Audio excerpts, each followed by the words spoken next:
Okay, so going on to Michael. Michael, can you tell us what kind of assets you invest in? How does it benefit investors? It may well benefit the people on the ground, quite honestly. I'm sure it does in Asia. Mhm. We do something which is in line with what Jonathan just said. We also invest in boring infrastructure in a sense, and so it's only about commercial proven technologies. I think on our end also, but we do that with a focus on the high growth markets in Asia.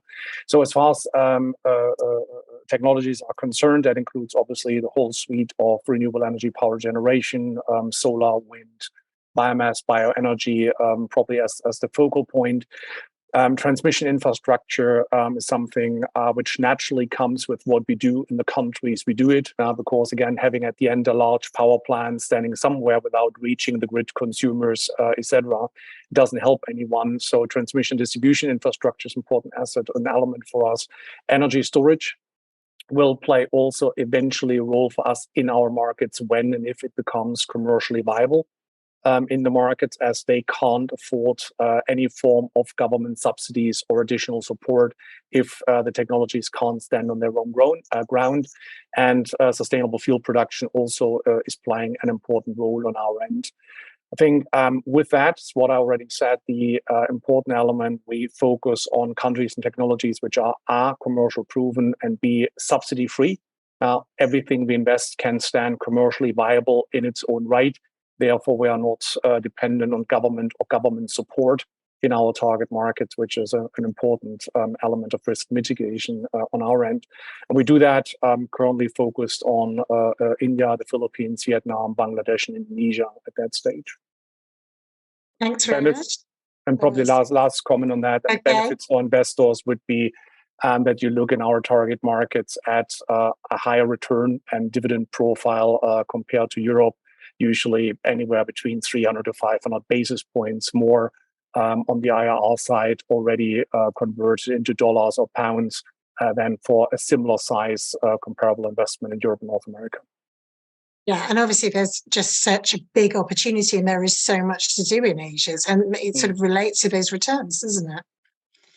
Great. Jonathan, what kind of assets are you invested in and what are their benefits for your investors?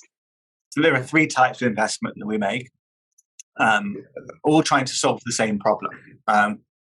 Problem that we're trying to solve is that there's a tremendous amount of energy wastage in the system, or loss, associated with generating, transmitting, distributing energy to get it to where it's needed. About 2/3 of energy is lost in that process, and then another chunk, 10-20%, gets lost at the point of use. So that's the problem we're trying to solve. We try and solve it in three ways. The first is through on-site generation. So instead of injecting energy into the grid, which is needed, don't get me wrong, but there is also a need to decentralize and bring energy directly to the point of use.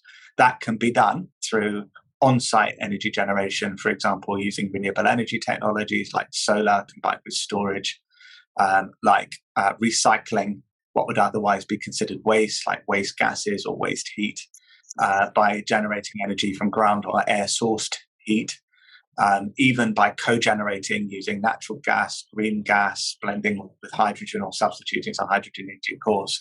So there are lots of ways in which you can do decentralized energy. It's not a silver bullet, but it's a massive economic and technical potential for countries like the UK, right across Europe and the United States. The US is far advanced on on-site generation. The second way we do this, not through on-site generation, is demand reduction. That's investing in technologies that can reduce the amount of energy that buildings, industry, and transport need.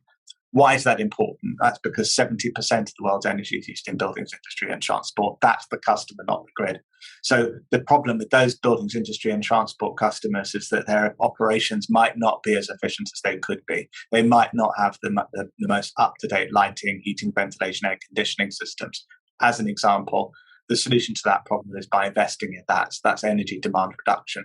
The third area is distribution. Sometimes it's not possible to generate on-site. The comedic example is transport. You can't follow a bus or a car around and generate energy on-site. So there are areas in which you can invest in distribution, clean and efficient energy distribution. So we own the natural gas grid. Sorry, not the natural gas, the biogas grid in Stockholm. So that provides a way to get the green gas, the biogas out of wastewater treatment facilities to where it's needed, bring commercial, industrial, residential customers, and even in transport customers. So those are the three things, three ways in which we make investments in the market. And but we're solving the same problem, and we're doing it for the same reason. That is, we're investing in projects where we can deliver benefits, lower cost, lower carbon, more reliable energy solutions to our customers under contract, delivering cash flows that we can translate into dividends and total return for our investors. Thank you very much, Jonathan. And now, Richard, what assets are you investing in? How does it benefit your investors? No, absolutely. So I'm going to be really boring and say that we invest in boring assets, meaning they're proven assets, technologies. We don't invest in emerging technologies or technologies that have not been commercially proven under predominantly long-term contracts. With inflation linkage, such that the portfolio the GSCO has tracks inflation and is friendly to inflation. Now, how do we look at opportunities themselves, and what sparks our interest? Well, we look at it in a very specific way, because we believe the energy transition to net zero globally is addressed and is characterized by the fact that certain energy markets internalize the energy transition in particular ways, and they have their own particular limitations.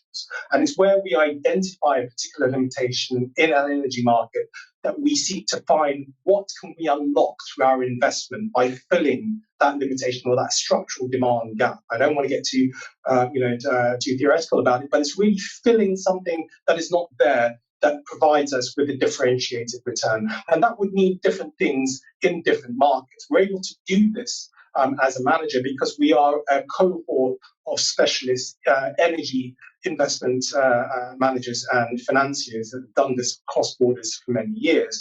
Within the context, for example, in Australia, it is clear that there is a structural issue with their energy transition to net zero, moving away from coal that supplies 70% of their electricity mix into something more sustainable. Currently, it's pure renewables. That creates volatility, and that can be addressed in a particular way through the usage of battery storage, and in particular battery storage that is co-located with solar. That provides you with an idea of how we look at an opportunity, what is the limitation, and what is the solution to that, and how we can address that. In the context of Mexico, for example, they're having a much more fundamental issue, which is to do with the well-being of their populace.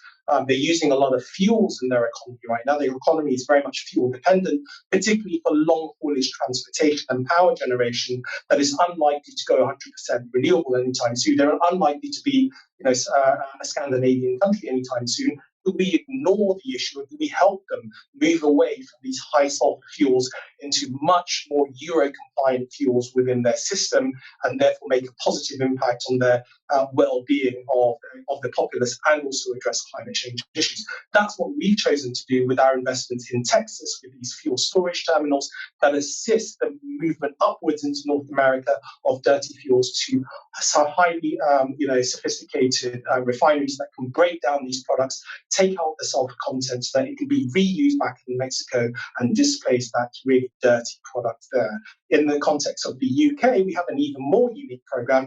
We don't believe the UK is an area where it's just purely a story about providing additional, that incremental renewable power generation in the mix. Clearly, that is important, but just by focusing on renewable power in the UK will not help you achieve a sustainable energy system. You need to look at the imbalance issue as well, because renewables are so intermittent. When the wind doesn't blow and the sun doesn't shine, you get stuck in terms of the supply of energy, and the grid operator still has to call on more polluting sources of power, such as unabated gas-fired power plants and coal.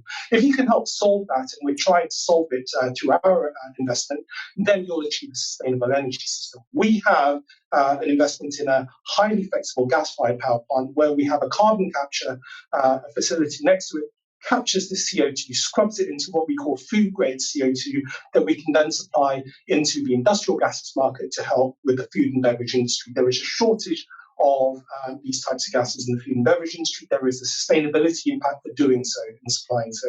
So we have a different approach to different markets. We're looking to bridge the gap.